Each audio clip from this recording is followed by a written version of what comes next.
Hello hello hello hey guys.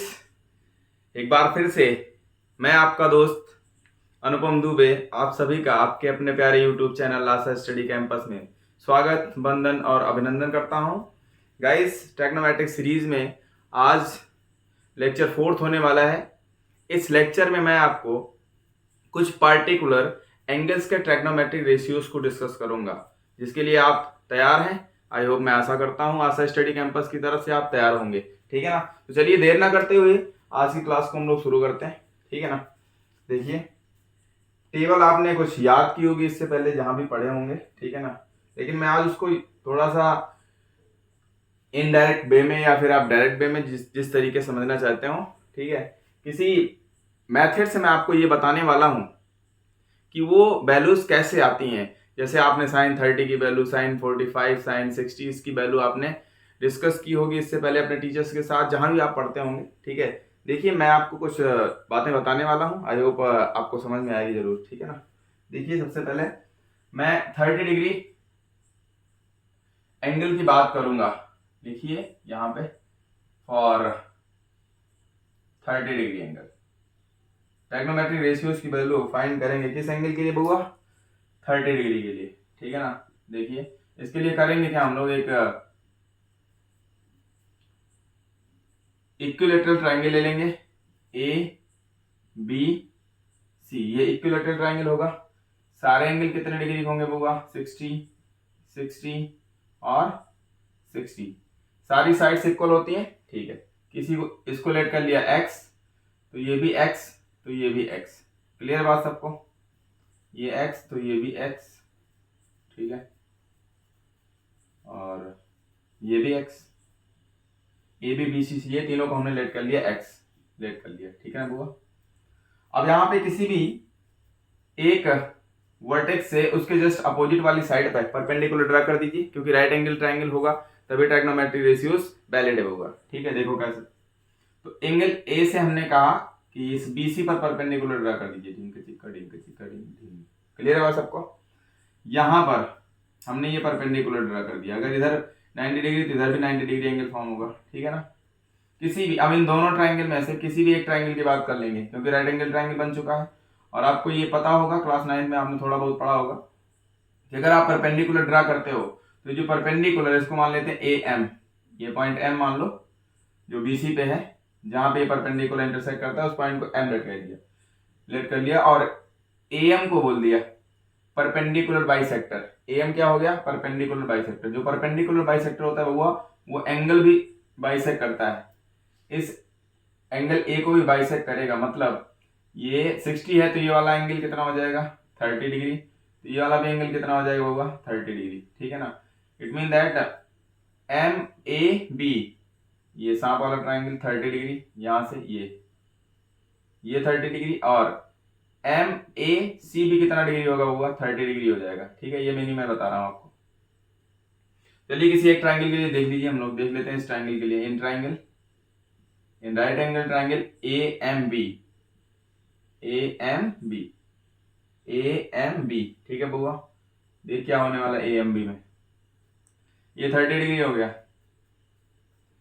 ये x, तो ये पूरा x है, तो ये बाइसेक्टर, परपेंडिकुलर बाइसेक्टर है भैया, तो ये x/2 हो जाएगा। ये भी कितना हो जाएगा? x/2। ठीक है ना? यहां से यहां तक, यानी सी एम और एम बी, ये लेंथ x/2 हो जाएगी, इसका हाफ हाफ हो जाएगी। ठीक है ना? अब अगर ये x और ये x/2, तो ए एम कितना हो जाएगा बुआ? अब ये राइट एंगल ट्राइंगल है ए एम बी, इसमें ये हाइपोटेनस है 90 डिग्री सामने वाली साइड, और इसमें से किसी को एक को परपेंडिकुलर बेस मान लो अभी, क्योंकि किसी एंगल की बात नहीं कर रहे हैं, एक्यूट एंगल की, किससे रिस्पेक्ट देखा जाए, किसी को परपेंडिकुलर बेस मान सकते हैं। ठीक है बुआ? तो यहाँ से hypotenuse square, now using Pythagoras theorem we have X square hypotenuse square is equal to base square plus perpendicular square. Perpendicular square की वैल्यू, यानी परपेंडिकुलर की वैल्यू x के टर्म्स में कैसे निकालेंगे, हम ये निकालने जा रहे हैं। तो हाइपोटेनस का square is equal to perpendicular square A M है भैया, तो ए एम का होल स्क्वायर कर देंगे यहाँ पर, प्लस x/2 का होल स्क्वायर। ठीक है, ये बेस है, इसका whole square. Hypotenuse square is equal to perpendicular square plus base square होगा। तो एक्स स्क्वायर, हमें ए एम चाहिए। ठीक है ना? तो एक्स वाले भी एक तरफ कर लो क्योंकि एक्स हमने लेट किया है साइड को, ठीक है। एक्स स्क्वायर ये इधर चला आएगा बुआ, माइनस का ये पूरा प्लस का इधर आएगा तो माइनस का हो जाएगा, एक्स बाई टू इसका whole square is equal to A M square, ठीक है ना। स्क्वायर हटता है तो हमने बताया था प्लस माइनस साइन के साथ दूसरी तरफ जो कुछ भी बचा है उस पर क्या लग जाता है, रूट लग जाता है। तो ए एम निकल के चला आएगा इधर, कैसे निकलेगा ए एम, मैं ए एम इधर लिख देता हूँ जिससे कुछ लोगों को डाउट होता है इधर से इधर लिखने में, ऐसे लिखो ज्यादा अच्छा लगता है। और यहाँ पे प्लस साइन कंसीडर करेंगे, माइनस नहीं, ये आपको पता होना चाहिए क्योंकि लेंथ है ये, ठीक है ना। तो A M is equal to square root के अंदर प्लस साइन के साथ एक्स स्क्वायर माइनस एक बार इसका स्क्वायर एक बार इसका स्क्वायर, तो एक्स स्क्वायर अपान में 2 का स्क्वायर 4 हो जाएगा, वो अपान में 1 लेकर के जहाँ जहाँ लगा दीजिए इसको, ठीक है। स्क्वायर रूट ऑफ 4 1 जा 4x square minus 1x square upon में 4 1 जा 4, ठीक है। तो 4x स्क्वायर में से 1x स्क्वायर चला जाएगा, कितना x स्क्वायर बचेगा बुआ, 3x स्क्वायर अपान में नीचे 4 पूरे का स्क्वायर रूट। am की वैल्यू आपके पास निकल के आ रही क्या, एक बार न्यूमरेटर का रूट ले लेंगे एक बार डिनोमिनेटर का रूट, ठीक है ना। एक बार अंश का वर्गमूल एक बार हर का वर्गमूल, तो अंश का वर्गमूल लिखेंगे 3x स्क्वायर अपान में स्क्वायर रूट ऑफ 4 का स्क्वायर रूट 2 आ गया प्लस का, ठीक है ना। स्क्वायर रूट की वैल्यू हमेशा पॉजिटिव आती है वो ध्यान रखना, ठीक है, क्योंकि फैक्टर कभी निगेटिव नहीं होता है, ठीक है ना। हाँ नहीं, कुछ लोग कहते हैं इस तरीके से कि सर जी 4 को मैं ऐसे भी तो लिख सकता हूँ -2 इंटू में -2, जो कि ये गलत बात है, ठीक है ना, ये गलत है, ठीक है। लिख सकते हैं आप, क्यों गलत है इसका भी आइडिया आपको मिलेगा, ठीक है ना। ये आप कमेंट बॉक्स में लिख के बताएंगे क्यों गलत है, ये हमने कह दिया गलत है। एक बार इसका रूट एक बार इसका रूट, इसके अंदर भी 2 नंबर मल्टीप्लाई में है, ठीक है ना। एक बार √3 इंटू में रूट एक्स स्क्वायर अपान में इसका रूट लेंगे तो 2 आ जाएगा, ठीक है। तो यहां से am की वैल्यू निकल के आएगी कितनी बउआ,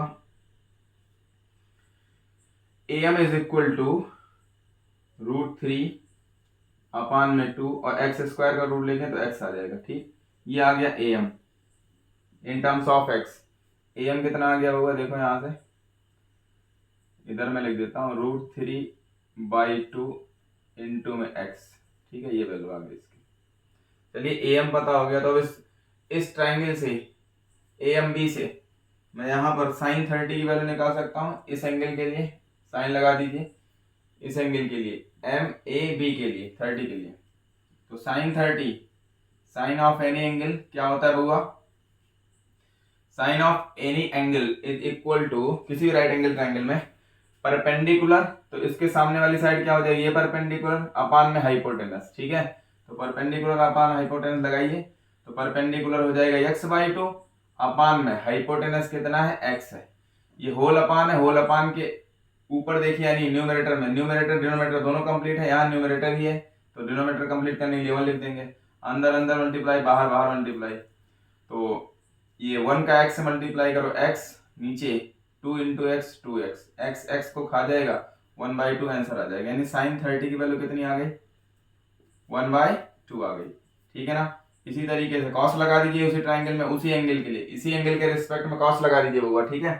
तो cos 30 is equal to cos theta क्या होता है, बेस अपान हाइपोटेनस, ठीक है ना। तो बेस यहाँ पे कितना है √3/2x अपान में x को खा जाएगा, कितनी वैल्यू आ जाएगी √3/2 अपान में 1, तो 1 का कोई मतलब है नहीं, इतना अपान 1 भैया, 5 अपान 1 तो 5 होता है, तो इतना अपान 1 तो इतना हो जाएगा, कितना देखो ये बाबू, ये आपकी वैल्यू आ गई cos 30 की, ठीक है। अब मैं tan 30 की बात कर लेता हूँ, tan 30 इज इक्वल टू किसी भी एंगल का tan क्या होता है परपेंडिकुलर अपान बेस, ठीक है ना। यहाँ इसके रिस्पेक्ट में परपेंडिकुलर कितना है x/2, बेस कितना है √3/2 इंटू एक्स, ठीक है ना, अपान में 1 लिख दीजिएगा, यहाँ पर एक को छोड़ के एक कट जाता है, ठीक है ना, ये ध्यान रखना है, यहाँ अंदर अंदर मल्टीप्लाई बाहर बाहर मल्टीप्लाई कर लो तब भी आंसर हो जाएगा, यहाँ 1 हो गया, √3 1 जा ऊपर हो गया 1/2, √3 1 जा √3 2 1 जा 2, अब फिर से इसको खा जाएगा 1 1, अंदर अंदर मल्टीप्लाई बाहर बाहर, तो 1 1 जा 1 अपान में √3, ठीक है ना। तो tan 30 की वैल्यू कितनी आ गई होगा 1/, √3, ठीक है ना। चलिए इसी से आप 60 की वैल्यू भी निकाल सकते हैं, ठीक है, दिखाई दे रहा होगा। ये 30 हो गया, ये 60, तो इसके रिस्पेक्ट में निकालो तो साइन 60 निकल जाएगा, कॉस 60 निकल जाएगा, टेन 60 निकल जाएगा, ठीक। लेकिन इससे पहले थोड़ा सा और देख लीजिए कि साइन 30 निकल चुका है तो कॉसेक 30 निकल जाएगा, क्योंकि साइन 30 साइन थीटा का रेसिप्रोकल क्या होता है, वो कॉसेक थीटा, ठीक है ना।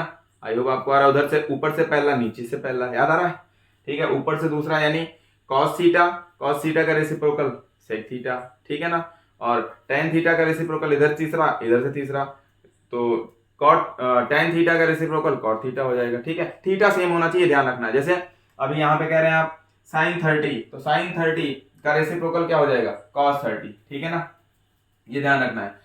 साइन 30 का कॉसेक 30, सॉरी, और कॉस 30 का सेक 30, टेन 30 का कॉट 30, ठीक है ना, रेसिप्रोकल है, ध्यान रखना है।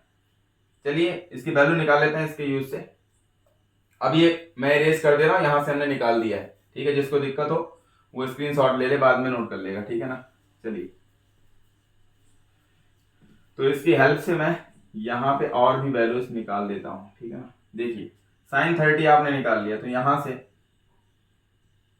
कॉसेक 30 निकाल लेंगे। हमने बताया था cosec theta is equal to 1 upon sine theta, तो यहाँ 30 है, कॉसेक 30 थीटा की जगह क्या होगा, अगर ये थीटा होता तो आप थीटा लिखते, तो यहाँ 30 है तो यहाँ 30 लिख लेंगे, बोलो आया ना। तो इसकी वैल्यू आपको पता है, उसका उल्टा कर देंगे, ठीक है। चलो लिख के कर देते हैं, 1 अपान में साइन 30 की वैल्यू कितनी है यहाँ पर, 1/2 लिखेंगे, ठीक है ना। और यहाँ 1 अपान 1 लिख लीजिए, अंदर अंदर मल्टीप्लाई, बाहर बाहर, तो 2 1 जा 2 अपान में 1 इज इक्वल टू 2, या इसी को डायरेक्ट उलट देना है। आप समझ में आ गया होगा, आप इसे घुमा दीजिए बस, ठीक है। डिनोमिनेटर को न्यूमरेटर में, न्यूमरेटर डिनोमिनेटर उठा के पटक दीजिए, आंसर आ जाएगा। देखिए कैसे, तो ये कॉस 30 है, सेक 30 मुझे निकालना है, इसकी हेल्प से सेक 30 निकाल लेंगे। Sec 30 is equal to 1 upon cos 30, ठीक है बउआ। तो कॉस 30 की वैल्यू कितनी है, कॉस 30 इतना है, इसके नीचे लिखेंगे 1 अपान √3/2। अब इसको 1 अपान 1 लिख करके अंदर अंदर मल्टीप्लाई, बाहर बाहर मल्टीप्लाई, तो 2 अपान √3 हो जाएगा। अब आप डायरेक्ट ऐसे समझ जाइए, घुमा दीजिए बस, ठीक है। अब इसको घुमाइए, इसका रेसिप्रोकल क्या होता है, कॉट 30, टेन थीटा का कॉट थीटा, तो कॉट 30 इज इक्वल टू, इसको घुमा दीजिए √3/1, तो √3 हो जाएगा, √3/1, 1 लिखो या ना लिखो। तो इस तरीके से हम लोग समझ गए कि 30 की वैल्यू कैसे निकालते हैं, 30 डिग्री के लिए ट्रिग्नोमेट्रिक रेशियो कैसे निकालते हैं। अब 60 की बात कर लेंगे यहाँ से। आई होप आपने ये नोट कर लिया होगा, ठीक है गाइस। चलिए मैं इरेज कर दे रहा हूँ इसको, कोई इशू होना नहीं चाहिए।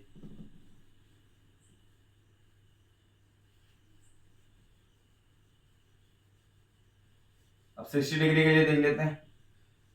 सर जी आपने 0 डिग्री बताया नहीं, पहले ही इस पे पहुंच गए। नहीं भैया, 0 डिग्री के लिए आपका दिमाग एक्सपेंड होना चाहिए, ठीक है ना। अभी मैं बताऊंगा उसके लिए। तो अब इसी ट्राइंगल में इस एंगल के लिए, एंगल बी के रिस्पेक्ट में, एंगल बी कितना है 60 डिग्री, इसके सापेक्ष यानी इसके रिस्पेक्ट में हम अब सारे ट्राइग्नोमेट्रिक रेशियो निकाल लो।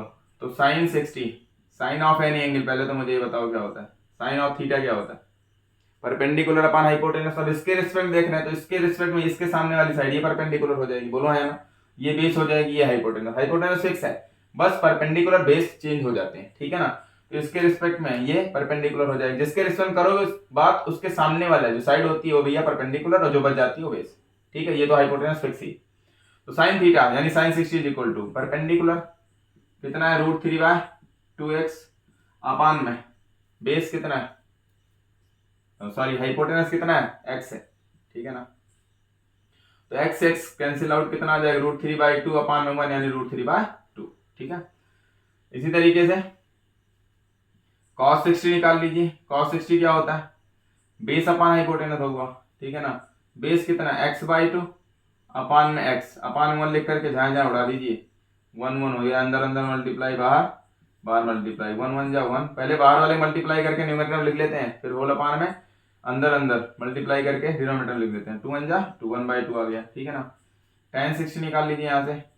tan 60 क्या हो जाएगा, इसके रिस्पेक्ट में परपेंडिकुलर अपान में बेस, तो √3/2x whole divided by x/2, ये इसको खा जाएगा और ये इसको खा जाएगा, हुआ अंदर अंदर मल्टीप्लाई, बाहर बाहर, √3 1 जा √3 और नीचे 1 1 जा 1, लिखो या ना लिखो √3 हो जाएगा, ठीक है ना।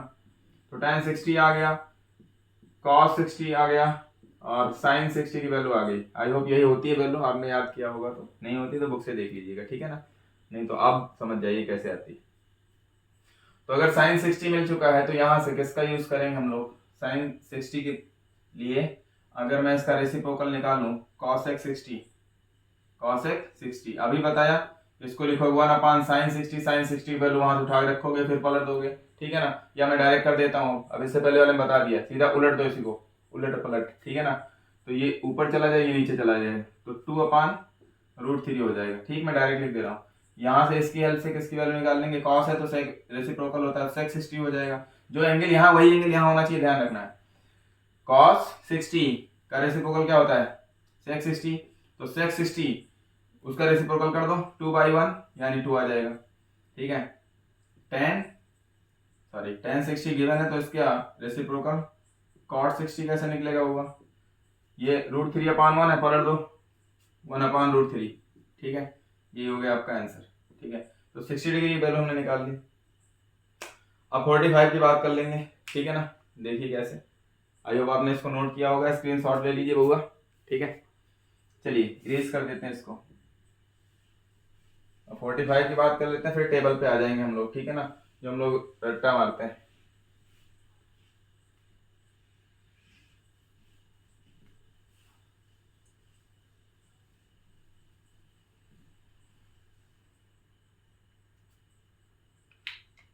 देखिए यहाँ पे लिख लीजिए ट्राइगोनोमेट्रिक रेशियोज और 45 डिग्री एंगल, ठीक है ना।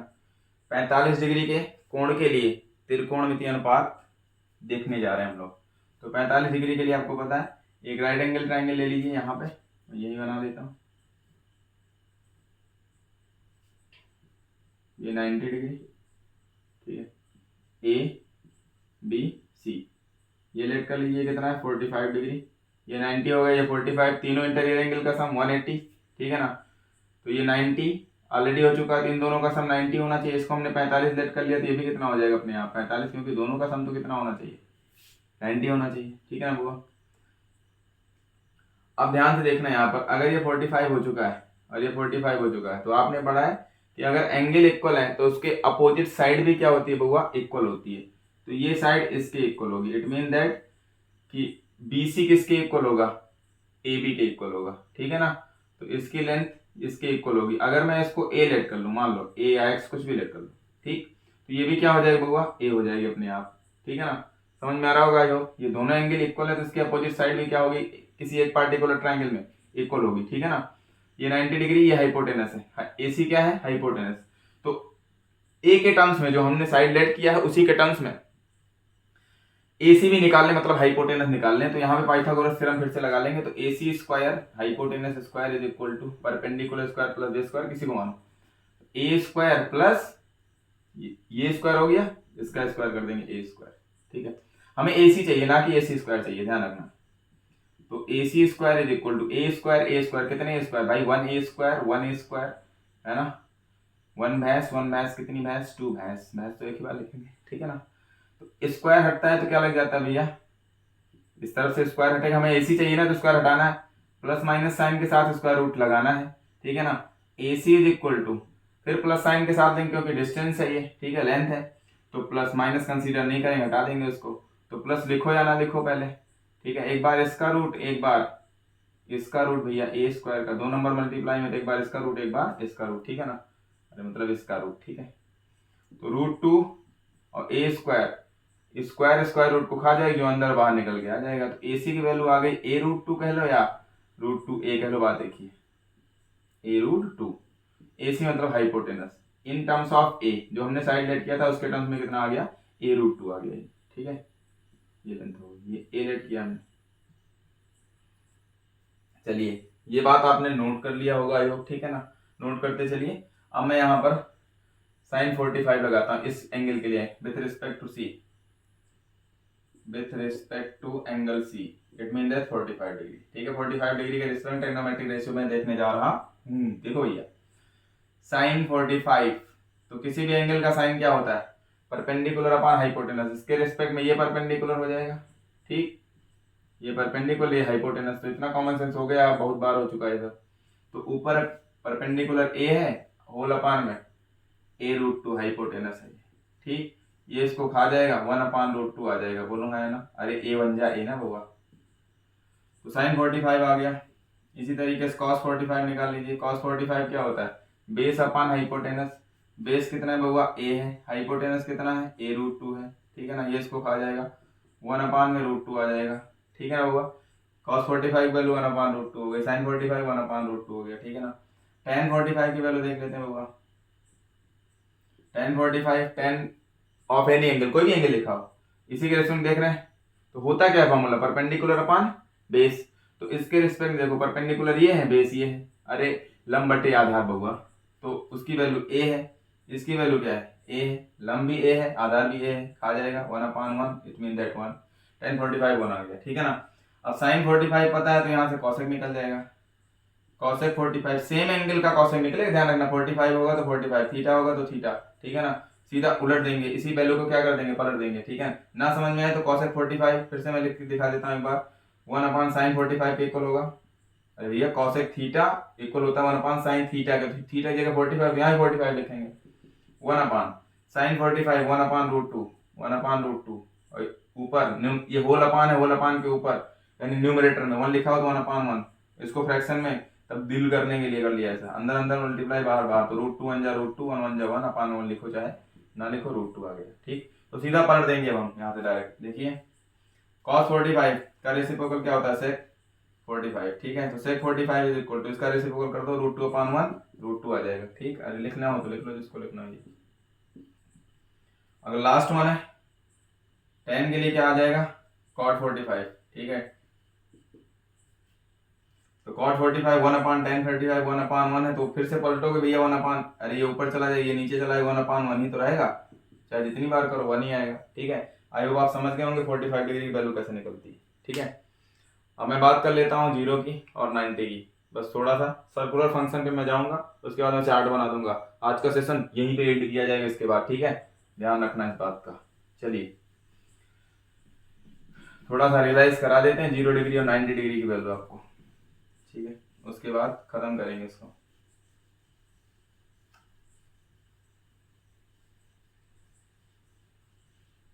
चलिए देखिए,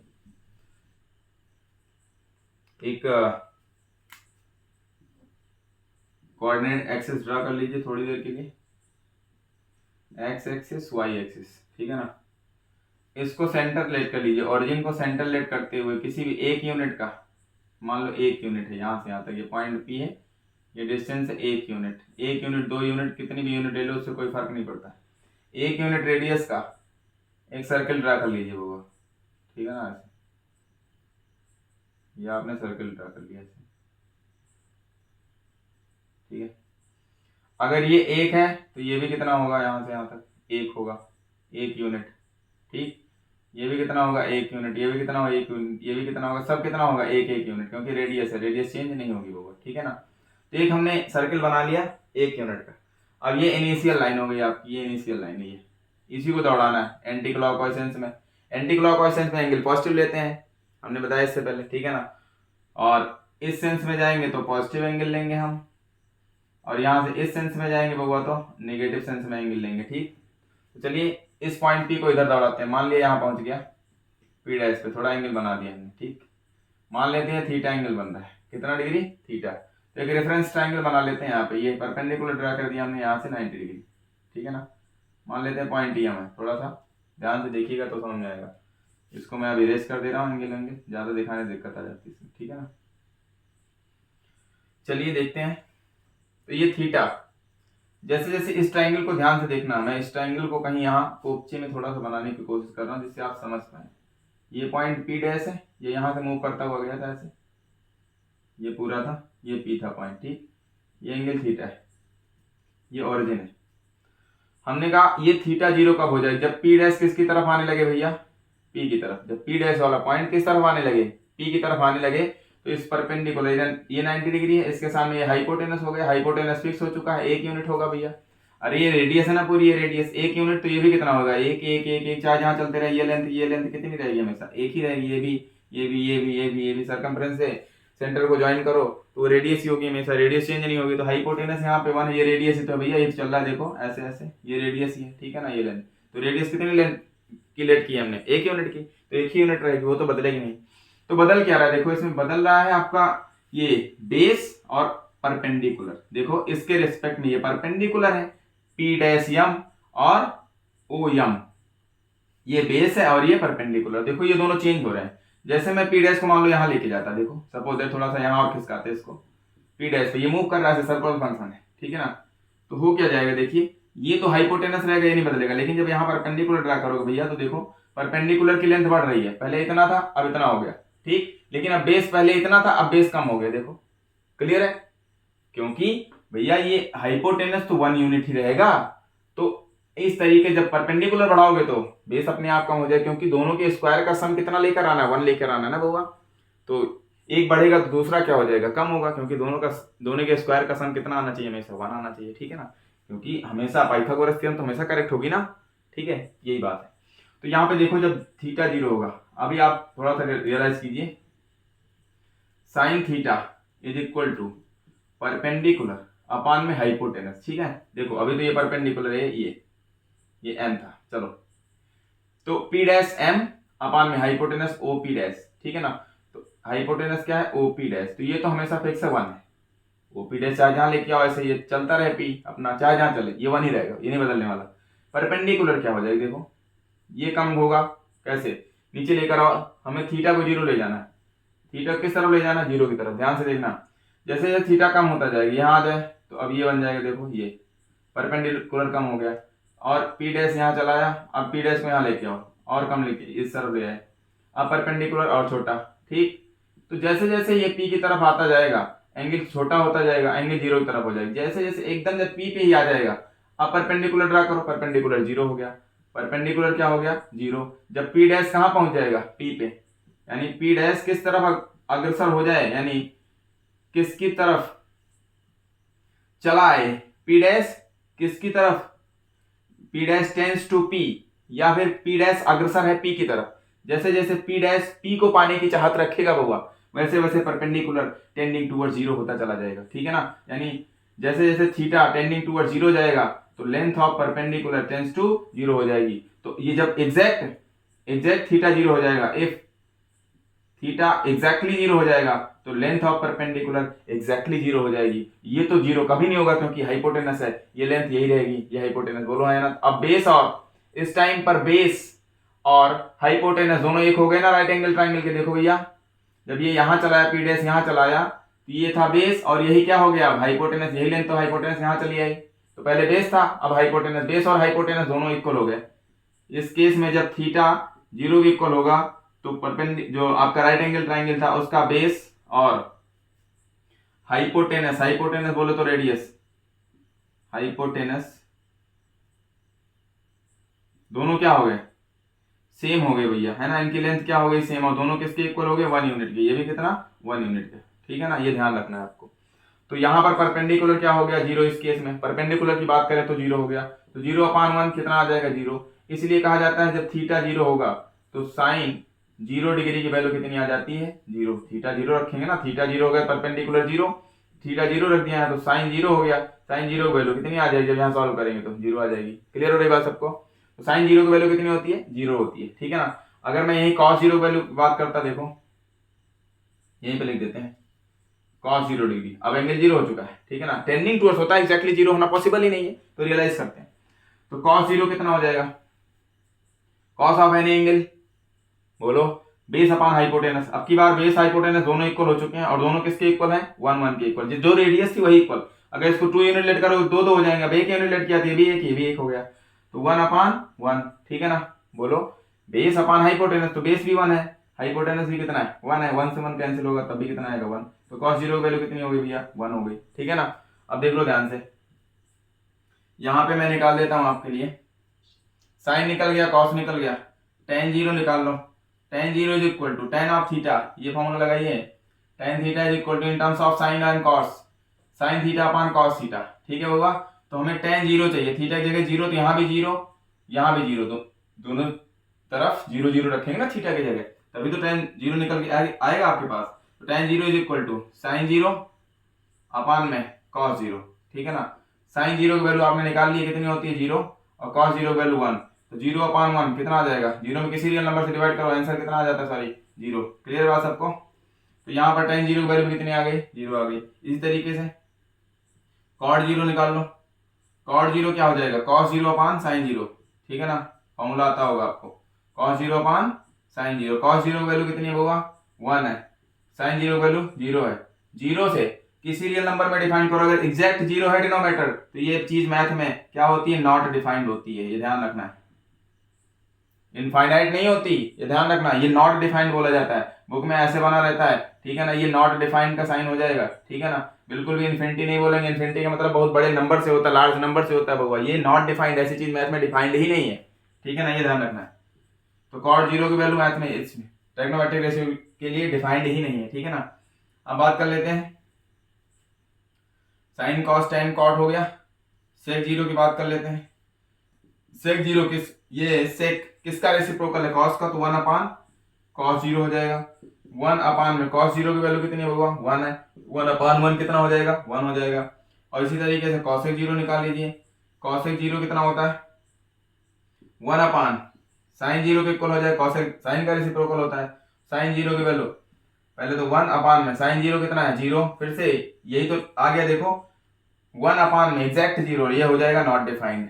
क्लियर बात सबको, ये ध्यान रखना है। तो आई होप आप 0 वाला केस समझ पाए होंगे, ठीक है बउआ, समझ में आए तो लाइक शेयर सब्सक्राइब करते रहिए, ठीक है ना। मैं इसी तरीके के वीडियोस लेकर आपके सामने उपस्थित होता रहूंगा, ठीक है ना, ये वादा है मेरा बाबू। तो आई होप आपने नोट कर लिया होगा इन चीजों को, मैं रेस कर देता हूं। अब आपको यहीं से मैं 90 डिग्री की बात समझा देता हूं, फिर खत्म हो जाएगा, फिर मैं एक टेबल बना दूंगा आपके सामने और आज का सेशन इन कर लूंगा, ठीक है ना बुआ। देख चल, ये चीजें मैं रियलाइज करा रहा था, आई होप आप रियलाइज कर पाए होंगे। जहां ना समझ में आए वीडियो को फिर से बैक करके देखिए, ठीक है।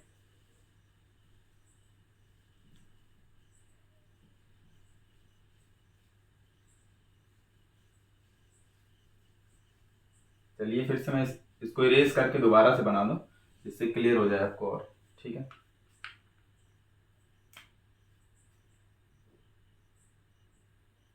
चलिए मैं पहले सर्किल बना लेता हूँ फिर इसको बनाता हूँ, है ना, ज्यादा समझ में आए आपको। देखिए ये एक्स एक्सिस और ये वाई एक्सिस, ठीक। ये 90 डिग्री इतना आपको पता होगा, इससे कोई मतलब है नहीं, एंगल मत दिखाइए ज़्यादा, नहीं तो इसमें कंफ्यूजन क्रिएट होगा, ठीक है।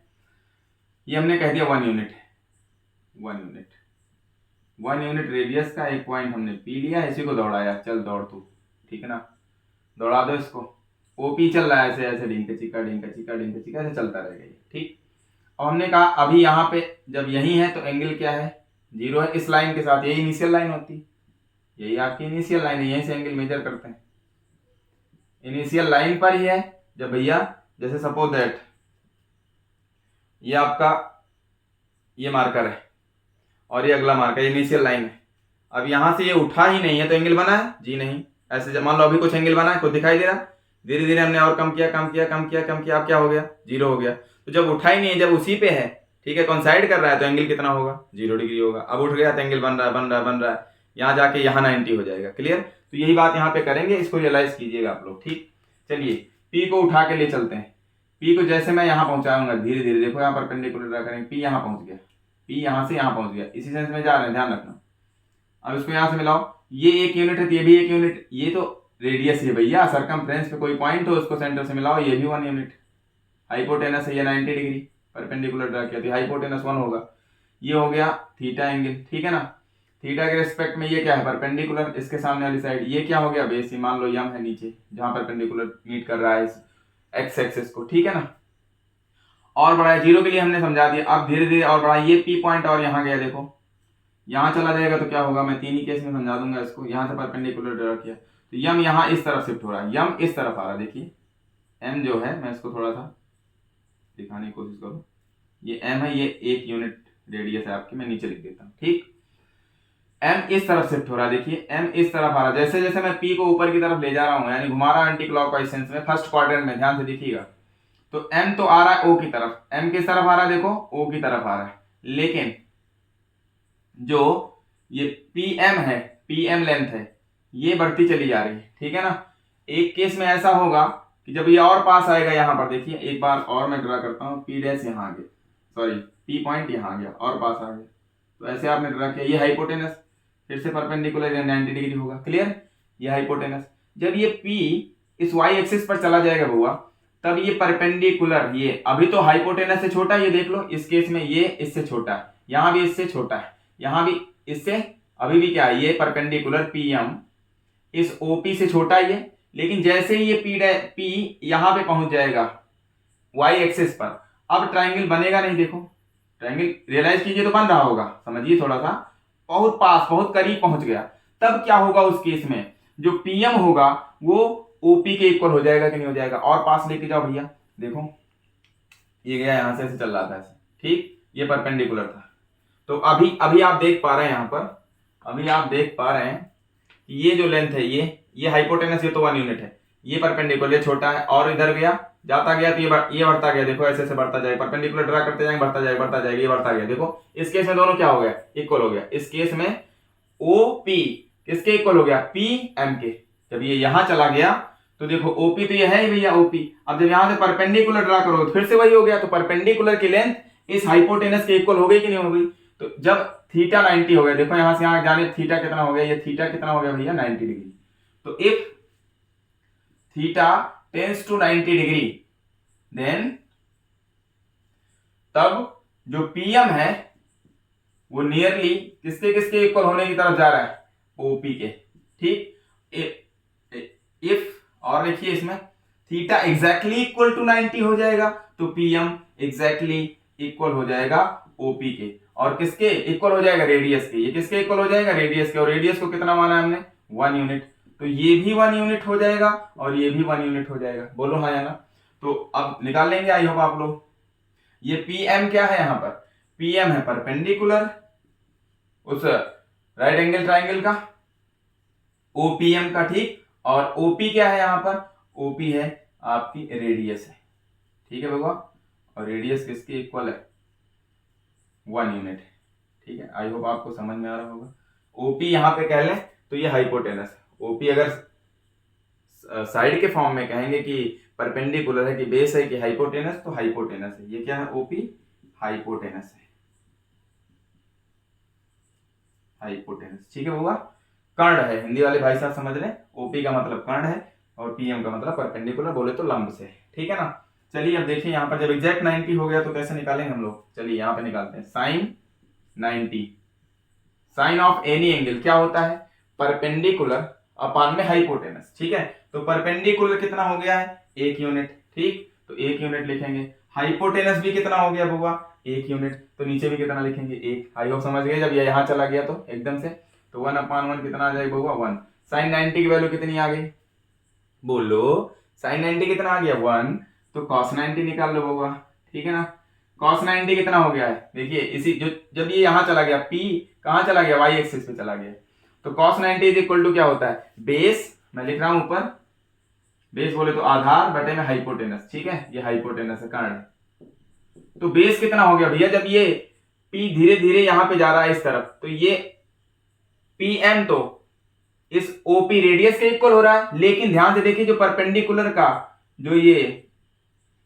बॉटम पॉइंट है यम, देखो जैसे जैसे आप परपेंडिकुलर ड्रा कर रहे हो, तो हमने बताया यम किस तरफ जा रहा है, O की तरफ जा रहा है, यानी बेस क्या होता चला जा रहा है, घटता चला जा रहा है, घटता चला गया, घटता चला गया, जब ये यहां चला गया तो तब परपेंडिकुलर ड्रा करोगे तो यम यहीं आ जाएगा, देखो यम धीरे धीरे यहां चला गया, तो OM क्या हो जाएंगे, दोनों एक ही हो जाएंगे, तो OM जैसे मान लो एक भूत आ रहा है मुझे पकड़ने के लिए, ठीक, थोड़ा दूर पे था मैं डर रहा था, ठीक है ना, तो उसकी हमारे बीच में कुछ सेपरेशन था, कुछ गैप था, अब भूत ने हमको पकड़ लिया, तो इसका मतलब हमको पीटो या फिर भूत को पीटो, बात एक ही होगी, यानी भूत और हमारे बीच की जो गैप है या डिस्टेंस है वो 0 हो जाएगी जब हमें पकड़ लेगा, तो यानी यम भूत है, यम क्या है यहाँ पर, एम एक तरीके से कह लो भूत है भैया, ठीक है ना, और जैसे जैसे मैं P को ऊपर की तरफ ले जा रहा हूं एंटी क्लॉकवाइज सेंस में, वैसे वैसे M किस तरफ चला आ रहा है, देखो O की तरफ, तो जब ये P पॉइंट कहां पहुंच जाएगा y एक्सिस पे, तब क्या हो जाएगा, O और M, O M दोनों कंसाइड कर जाएंगे, O और M दोनों एक ही हो जाएंगे, दोनों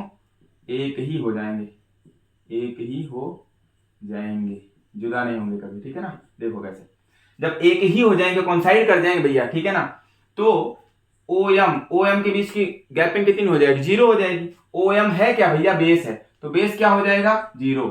बेस क्या हो जाएगा, यहां मैं लिख देता हूं, बेस की जगह लिख दे रहे हैं ओ एम। और हाइपोटेनस क्या है भैया, यहाँ पे इस केस में हाइपोटेनस क्या है, ओपी ही हाइपोटेनस है। तो चलिए ओ एम कितना हो जाएगा, 0, और ओपी कितना है, 1 यूनिट, तो 0/1 कितना हो जाएगा, 0। तो cos 90 कितना आ गया, 0। अब सब खत्म। देखिए tan 90 किसके इक्वल होता है, sin cos के फॉर्म में आपने फॉर्मूला पढ़ा है, tan 90 इज इक्वल टू, यहां से भी कर सकते हैं, ऐसा नहीं है। देखिए इधर tan 90 क्या होता है, sin 90/cos 90 हुआ, ठीक है ना। तो sin 90 आपने निकाल लिया 1, cos 90 आपने अभी निकाला 0। 1/0 क्या होता है भैया मैथ में, नॉट डिफाइंड, नॉट डिफाइंड, ठीक है ना। हिंदी वाले भाई साहब समझ ले, अपरिभाषित, क्या बोलते हैं बउआ, अपरिभाषित, ठीक है, बड़ी अच्छी हिंदी है इसकी, अपरिभाषित। ये tan 90 हो गया, cot 90 भैया cos 90 अपान में sin 90 के इक्वल हो जाएगा, ठीक है। चलो बताओ, cos 90 कितना अभी निकाला आपने, 0, sin 90 कितना हो जाएगा, 1, 0/, एनी रियल नंबर क्या होता है भैया, 0, तो cot 90 की वैल्यू आ गई, ठीक है। अब देख लेते हैं हम लोग sec 90, sec किसका रेसिप्रोकल होता है, cos का, तो 1/cos 90, ये सब पढ़ा चुके हैं, पहले ही लेक्चर में हमने फॉर्मूला पढ़ा दिया था। तो 1/cos 90 की वैल्यू कितनी है भैया, 0 है। 1/0 फिर से वही हो गया, नॉट डिफाइंड मैथ में। एग्जैक्ट डिनोमिनेटर अगर किसी भी फ्रैक्शन का एग्जैक्ट जीरो ध्यान रखना, तब वो क्या होता है, नॉट डिफाइंड। एग्जैक्ट 0 मतलब एकदम से 0 हुए, ठीक है बउआ, हाँ, नॉट डिफाइंड, अपरिभाषित। इसी तरीके से कॉसेक 90 डिग्री की वैल्यू कितनी हो जाएगी, 1/sin 90, ठीक है, और 1/sin 90, 1 तो रहेगा, sin 90 की वैल्यू कितनी है बउआ, 1 है, तो 1/1 कितना हो जाएगा, 1। तो आई होप आपने सारे ट्रिग्नोमेट्रिक रेशियोज की वैल्यू सीख ली है, कुछ डेफिनेट एंगल्स के लिए, ठीक है ना, 0 डिग्री के लिए, 30 डिग्री के लिए, 45 डिग्री के लिए, 60 डिग्री के लिए, 90 डिग्री के लिए, गॉट इट। तो इतना ही आपके सिलेबस में है जो जरूरी है, ठीक है। तो आई होप आपने इसको नोट कर लिया होगा, या फिर स्क्रीनशॉट ले लीजिए। मैं हट जाता हूँ भैया, ठीक है, मुझसे कोई प्रॉब्लम है तो चलिए मैं फिर से हटता हूँ इधर की तरफ, ठीक है, जूम करते हुए। चलिए अब हम लोग एक टेबल बना लेंगे, उस टेबल को आप लोग ध्यान से रट लीजिएगा, एक की वैल्यू पता हो जाए उसके बाद काम खत्म। कुछ लोग जिस तरीके से पढ़ाते हैं मैं उस तरीके से बता दूंगा, लेकिन अब कुछ ज्यादा ही हो जाएगा फिर, ठीक है ना। आपने प्रूफ देख लिया है तो उसको ज्यादा रटने की जरूरत नहीं है, ठीक है ना। चलिए मैं इसको हटा रहा हूँ जल्दी से।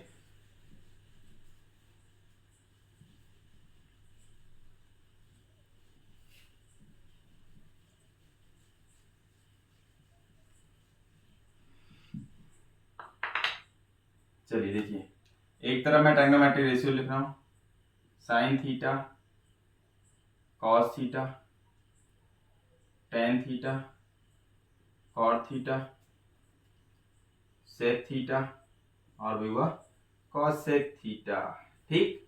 अब यहाँ मैं थीटा की बात करूंगा, ठीक है ना। थीटा की वैल्यू इधर रखूंगा, थीटा की वैल्यू जब 0 डिग्री होगी, जब 30 डिग्री होगी, जब 45 डिग्री होगी, ठीक है ना, और 60 डिग्री होगी, और 90 डिग्री, ठीक है ना। देखिए कुछ लोग क्या करते हैं, ज्यादा दिमाग से इसको रटाने की कोशिश करते हैं, मैं भी रटा सकता हूँ, लेकिन कोई मतलब है नहीं, आपने सीख लिया है, ठीक है। तो एक ट्रिग्नोमेट्रिक रेशियो की वैल्यू आप निकाल लीजिए, उसके बाद काम खत्म। देखिए कैसे, तो यहां पर ऐसे कॉलम बना लीजिएगा आप लोग, उधर रहने दीजिए, ठीक है।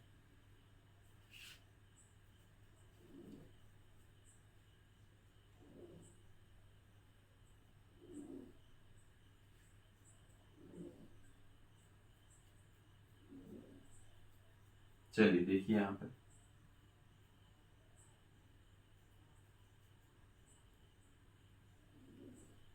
ये तो अभी आपने याद किया इससे पहले या देखा, नोट किया, साइन थीटा, जब थीटा 0 होगा तो साइन जीरो की वैल्यू क्या थी, 0 थी भैया, ये डिग्री है, ये वैल्यू है, ठीक है, इसमें डिग्री उग्री नहीं लगी है, नहीं तो आप लोग कंफ्यूज हो जाए। साइन 30 की वैल्यू यहाँ लिखेंगे, साइन 30, थीटा की वैल्यू जब 30 है तो इसकी वैल्यू साइन की क्या होगी, ठीक है। साइन 30 की वैल्यू आपने पढ़ी 1/2, ठीक है ना। एक वैल्यू याद कर लीजिए साइन की सारे एंगल के लिए, बट इनडेफिनेट एंगल के लिए, इन जो इनडेफिनेट मतलब नहीं है यहाँ पर, ये जो डेफिनेट एंगल दिए इनके लिए साइन की वैल्यू, ठीक है ना। तो साइन 45 कितना होता है 1/√2, ठीक है ना। साइन 60 √3/2 आपने इससे पहले पढ़ लिया भैया, तब मैं लिख रहा हूं। और साइन 90 की वैल्यू कितनी होती है 1। एक याद कर लीजिए साइन की वैल्यू, इतनी याद कर लीजिए, नहीं तो इसको भी कुछ लोग कहते हैं 1 2 3 4 लिख लो पहले, ठीक, 1 2 3 4 लिख लो, ठीक है। कई तरीके से बताते हैं क्या मतलब कर दियो पास करने, ठीक है। सीधा एक वैल्यू याद कर लीजिए, ठीक है। उसके बाद क्या करेंगे कि कॉस की वैल्यू निकालनी है, तो इधर से उल्टा चलो, जो साइन 90 की वैल्यू होगी वही कॉस 0 की, उधर से यहां लिखो 1 हो गई, ठीक। और जो साइन 60 की है वही कॉस 30 की होगी, इसको यहां लिखो इधर से √3/2, फिर ये वाली यहीं लिख जाएंगे, ऐसे चलना इधर से 1/√2, ठीक। फिर ये यहां चला जाएगा 1/2, फिर ये यहां चला जाएगा 0, ठीक है ना। आई होप आपने ये लर्न कर लिया होगा। देखिए वाला भी तरीका आप सीख लीजिएगा। कुछ लोग कहते हैं ऐसे 1 या 0 1 2 3 4 तक लिख लो, 4 से डिवाइड कर दो भैया सब में, ठीक। फर्जी के बकवास, कोई मतलब नहीं है। उसके बाद पूरे का रूट ले लो, पूरे का रूट लेते चले जाओ, और वो किसकी वैल्यू आ जाएगी साइन 0 की। साइन 0 वैल्यू ये 0/4 करोगे 0 आ जाएगी, 0 का रूट लोगे 0 हो जाएगा, ठीक। साइन 0 की वैल्यू 0 आ गई, 1/4 का रूट लोगे 1 का रूट लोगे तो 1 हो जाएगा, 4 का रूट लोगे भैया तो 2 हो जाएगा, ठीक। तो साइन 30 की वैल्यू हो जाएगा। ऐसे याद करने का तरीका जुगाड़ बना दिया गया, ठीक। 2 का रूट लोगे, ठीक है ना, तो स्क्वायर रूट ऑफ 2 ये 1/√2 हो जाएगा। देखो कैंसिल कर दो इसको, 1 ये 2, तो 1 का रूट 1 हो जाएगा और 2 का रूट √2 ही हो जाएगा, ठीक। तो ऐसे याद कर लिया। ये 30 डिग्री के लिए वैल्यू है, ये सॉरी ये 0 डिग्री के लिए है, ये 30 डिग्री के लिए है, ये 45 डिग्री के लिए, ये 60 डिग्री के लिए है, ये 90 डिग्री के लिए, ठीक है ना। अब फर्जी के बकवास है, √3/2 आ जाएगा। देखो एक बार इसका रूट एक बार इसका रूट, √3 का रूट √3 रह जाएगा, और 4 का रूट हो जाएगा 2 होगा, ठीक है ना। और ये 4 से 4 कैंसिल आउट, 1 आ जाएगा, 1 का रूट 1 ही हो जाता है। तो ये याद करने का तरीका। उसके बाद कहते हैं भैया उधर से पलटते हुए चले जाओ, तो आप ऐसे नहीं याद रखिए, जो हमने पढ़ा दिया उसको ध्यान में रखिए, ठीक है। ये याद करने का जुगाड़ है। कॉस थीटा यानी कॉस 0 की वैल्यू कैसे निकालेंगे, जो साइन 90 की वैल्यू होगी वही कॉस 0 हो जाएगी, ठीक है। और जो साइन 60 की होगी वो कॉस 30 की हो जाएगी, जो साइन 45 की होगी वही कॉस 45 की हो जाएगी। यानी उधर से ऐसे चलेंगे, ठीक है, उल्टा चलेंगे ऐसे ऐसे, क्लियर। टेन थीटा यानी टेन अगर 0 निकालना है तो साइन 0 अपान में कॉस 0, यही तो साइन 0 वैल्यू है, साइन 0 वैल्यू ये है, कॉस 0 वैल्यू ये है, ठीक। इसके सामने वाली तो टेन 0 निकालना है मुझे, टेन 0 चाहिए, यहाँ लिखेंगे टेन 0 वैल्यू यहाँ इसके सामने, तो tan 0 equal to sine 0 upon cos 0। तो इसकी अपान में लिखा, यही अपान लगा दे रहे हैं, यही अपान लगा के नीचे में लिख दूंगा 0/1 कितना हो जाएगा भैया 0। कोई डाउट, 0 में किसी रियल नंबर से डिवाइड करो क्या आ जाएगा 0। तो इसी तरीके से यहाँ भी साइन 30 सॉरी टेन 30 निकालना है तो साइन 30 अपान में कॉस 30 यहाँ दिख रहा होगा, अरे ये साइन 30 वैल्यू ये कॉस 30 वैल्यू, अपान करो। देखो ऐसे अपान करके मैं यहाँ लिखूंगा, देखो ये एक छोड़ के एक कट जाएगा, बोलो है ना, अंदर अंदर मल्टीप्लाई बाहर बाहर, तो 1/√3 आ जाएगा। देखो 1 1 जा 1 और यहाँ भी 1 है, √3 1 जा √3, तो 1 1 जा 1 √3 1 जा √3, बोलो है ना, ये तो होता है, कुछ है नहीं।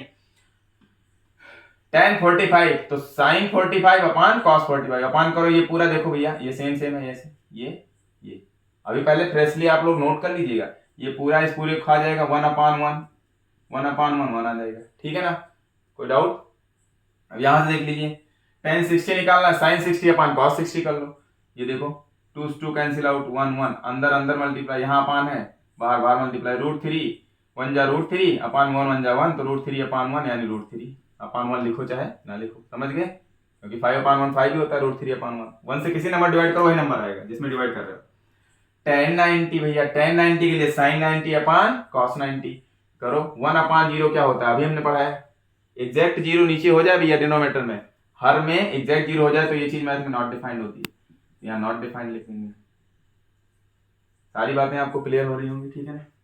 अब कॉट थीटा, कॉट इसका रेसिप्रोकल होता है, ऐसे कर लो, या दिस अपान दिस कर लो भाई, कॉट थीटा tan का क्या होता है, रेसिप्रोकल होता है।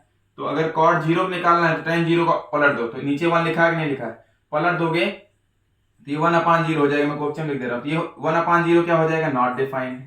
ठीक, नॉट डिफाइंड। और कुछ लोग ऐसे करते हैं कि tan का याद कर लो तो इधर से आ जाओ, देखो ये वाला यहाँ लिख दिया गया, फिर ये वाला यहाँ लिख दो, फिर ये वाला यहाँ लिख दो, ये वाला यहाँ लिख दो, ये वाला यहाँ लिख दो, ऐसे करो, बात एक ही है, चाहे जैसे करो, ठीक है ना। क्योंकि ये करस्पॉन्डिंग रेशियो भी होते हैं, ठीक है, इसलिए ऐसा होता है।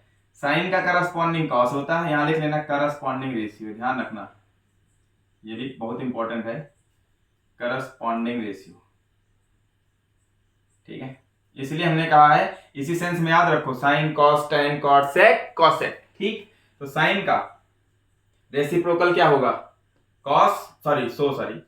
साइन का करस्पॉन्डिंग कॉस, टैन का करस्पॉन्डिंग कॉट और सेक का करस्पॉन्डिंग कॉसेक, ठीक है, ये ध्यान रखना है। ये पेयर हमने बना दिया है, इसका करस्पॉन्डिंग ये होगा, इसका करस्पॉन्डिंग ये होगा, इसलिए दोनों तरफ एरो लगी, इसका करस्पॉन्डिंग ये है, इसका करस्पॉन्डिंग ये है, इसका करस्पॉन्डिंग ये है, इसका करस्पॉन्डिंग ये है, और इधर से पहले वाले का रेसिप्रोकल होता है, ये इसका रेसिप्रोकल, अपना तीर लगा लीजिए, ये रेसिप्रोकल रिलेशन है। साइन थीटा कॉसेक थीटा एक दूसरे के रेसिप्रोकल है, cos theta sec theta reciprocal है, ठीक। चाहे इसका रेसिप्रोकल ये होगा, इसका रेसिप्रोकल ये होगा, इसलिए दोनों तरफ एरो लगा रहे हैं। टैन का रेसिप्रोकल कॉट, कॉट का रेसिप्रोकल टैन। तो अब आप देख पा रहे हैं कि टैन और कॉट करस्पॉन्डिंग भी है, ठीक। करस्पॉन्डिंग मतलब संगत अनुपात दिया, ठीक, संगत अनुपात। तो ये करस्पॉन्डिंग भी और रेसिप्रोकल भी है, इधर हमने रेसिप्रोकल दिखाया है, ये मामला दिखाया रेसिप्रोकल वाला, रेसिप्रोकल रिलेशन, ठीक।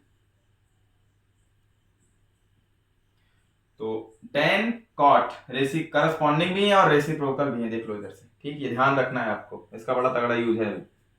तो अब चलिए पहले वैल्यू निकाल लेते हैं हम लोग। तो कॉट 0 निकालना था, तो कॉस 0 अपान में साइन 0 कर दो उलट के, ये अंश में ये हर में, 1/0 नॉट डिफाइंड, ठीक, जैसे मर्जी वैसे कर लो। या फिर tan का रेसिप्रोकल होता है, पलटते जाओ भाई, cot 0 is equal to 1/tan 0, तो पलट दो, बस पलटना है, घुमाना है। तो 0/1 लिख दिया हमने, किसी नंबर के अपान 1 लिख सकते हैं, तो घुमा दिया, तो 1/0 हो गया, नॉट डिफाइंड। अब cot 30 की वैल्यू निकालनी, यहाँ लिखनी है, तो tan 30 का उल्टा होता है, tan 30 को घुमा दो, √3/1 ऐसे घुमा दो, डायरेक्ट लिखो, √3/1 √3 हो जाएगा। यहाँ 1 लिखा है तो 1/1 लिख सकते हैं ना। तो cot 45 tan 45 को घुमा दो, तो 1/1, चाहे इधर से करो चाहे इधर से, 1/1 ही रहेगा भैया, ठीक। ये नीचे 1 लिखा है कि नहीं लिखा है, लिखो या ना लिखो, इंटुइटिवली लिखा ही होता है, अंतर्ज्ञान से, ठीक है ना। हमेशा पावर में 1 होता है, मल्टीप्लाई में 1 होता है, डिवाइड में भी 1 होता है, जहां मर्जी वहां 1 चिपका लो अपनी सहूलियत के हिसाब से, ठीक, सवाल में।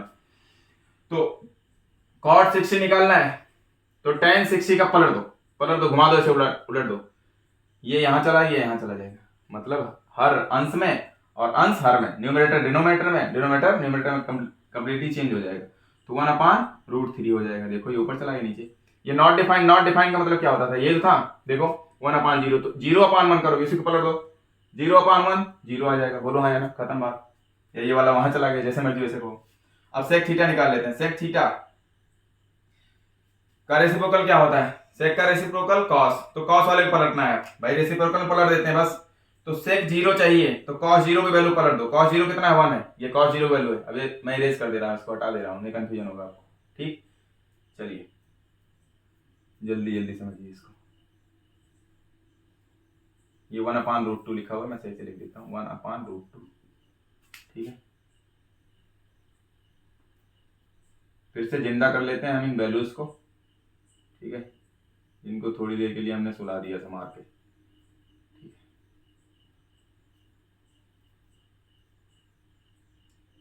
है। देख होगा, देख जल्दी देख,